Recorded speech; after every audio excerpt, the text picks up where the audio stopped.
The Eye of Horus, mystical light of the soul.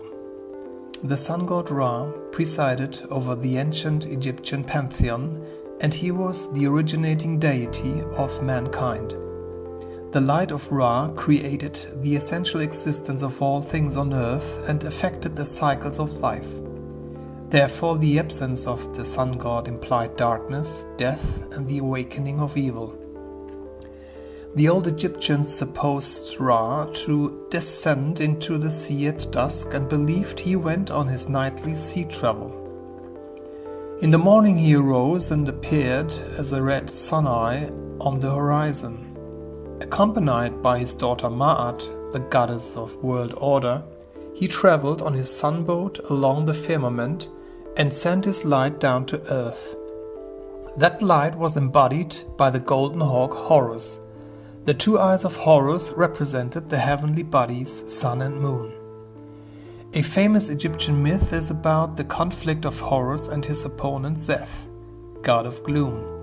In a fight, Seth gouged out an eye of Horus and smashed it into 6 pieces. Thoth, the god of magic and healing, collected the pieces of the eye and coalesced them. He delivered the cured eye to Horus. But instead of using it as his own eye, Horus sacrificed it. He put it as a third eye on the forehead of his father Osiris, the god of the dead, thus arousing a new consciousness in Osiris and brought the light into the darkness of the underworld. From this legend, the hieroglyph of the Eye of Horus was developed. It became a symbol for all sacrifices and an allegory for light, wholeness, and healing. But beside its mythological meaning, the Eye of Horus had also a tangible analogy in ancient Egyptian medicine. There were 6 forms of perception corresponding to the Horus eye. Smell corresponded to the right part of the eye, sight to the pupil, thought to the eyebrow, hearing to the left part of the eye, taste corresponded to the spiral, and sensation corresponded to the upright part. Additionally, all pieces had an according mathematical fraction: a half, right part of the eye; a quarter, pupil; an eighth, eyebrow; a 16th, left part of the eye; a 32nd, spiral; and a 64th, upright part. These fractions composed the pieces of an old Egyptian measure of capacity. They were used as a medical means of measuring dosages at the preparation of prescriptions. The Rx symbol one can find on pharmaceutical prescriptions has its origin in the Eye of Horus. The pineal gland, our third eye. It is interesting to note that if the pieces added together, the total is 63 64ths. But not 64 64ths, which is in accordance with the unbroken Eye of Horus. So a 64th piece is missing. As we find in old hieroglyphic texts, the remaining 1/64th, the hidden magical piece, Thoth used to restore the eye. This piece corresponds with the human sixth sense, the intuition. On a subtle level, the sixth sense is assigned to the 6th chakra, also known as the third eye. In fact, there is a center in the brain which is associated with the psychic experience, the pineal gland. The physical existence of this gland has been known for already 2000 years. Ancient Egyptians knew that in the internal brain resides an organ through which a person has access to the spiritual level of his awareness. For this reason, there were particular symbols of fortitude on the headdress of pharaohs. On the mask of Tutankhamun is an erect cobra, an emblem of kingship and light, as well as a link to the Ureus snake, which stood as a third eye on the forehead of the sun god. Today we know that the pineal gland is indeed a form of a third eye, because it has light-sensitive cells and acts as a photometer inside the brain. Through the hypothalamus, the distribution center of the brain, the light of eyesight is to be directed to various regions of the brain. One part of the light is used to stimulate the pineal gland. The less light the pineal receives, the more actively it produces the sleeping hormone melatonin, which regulates both our wake and sleeping patterns and the length of our nightly dream phases. The organ of the soul. René Descartes, a 17th century philosopher, held the view that the pineal gland was even the seat of the soul. Similar to Egyptian belief, he thought that this tiny organ was a link between the body and the mental-emotional consciousness. To Descartes' mind, the pineal was the place where the astral body parts with the physical body at the moment of death. Today it is assumed that closely before death the pineal releases another hormone, dimethyltryptamine, DMT. This naturally produced substance of the human body affects the visual cortex of the brain and displays an important role in near-death experience.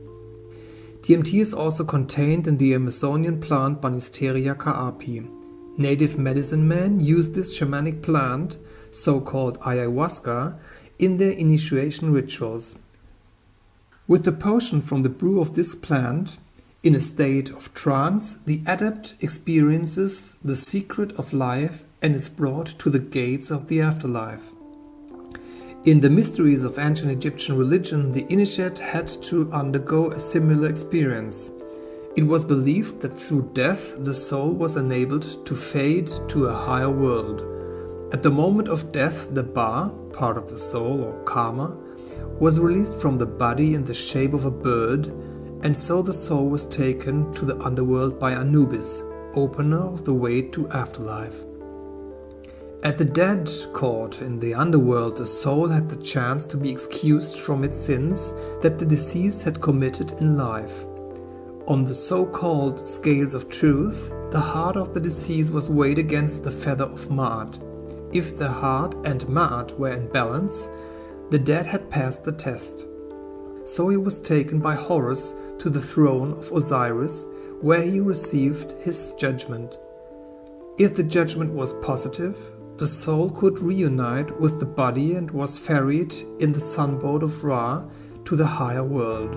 However, if the heart was bonded to negative karma, if the deceased had acted wrongly in his life, his soul was reborn in a new terrestrial body. Then, according to anthroposophical law, the heart of the preceding incarnation has been transformed to the pineal gland of the subsequent incarnation and being cleansed from all negative karma. Mind your spiritual eye. The pineal gland is the organ of psychic energy in the human awareness. It is a center of perception in the imaginative mind. The visual eye and the pineal are antagonistic organs. The more light gathered by the eye, the less active is the pineal gland. These days we live in a world where the everyday life is mainly dictated by visual stimuli. Through the constant surge of artificial images that stream into our consciousness, our eyes and brain are overcharged to some extent.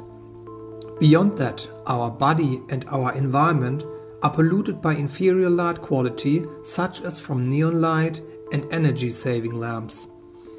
By the impact of these great amounts of light, the functioning of the pineal is compromised, and so the strength of our third eye gradually diminishes. Our intuition fades and we need the images outside in order to realign ourselves. But as we can find in all Western and Eastern esoteric traditions, the high aim is to detach from these images in the outside and to learn to see with the inner eye. The light we see in the outside is only a reflection of the substantiality. The inner nature of the light of our soul is suppressed by everyday images. However, these images have no meaning, as we eventually do not know what is behind them, because that which makes sight possible, namely the sun, cannot be seized with our eyes. So, is it really the images that represent life, or is it the light itself?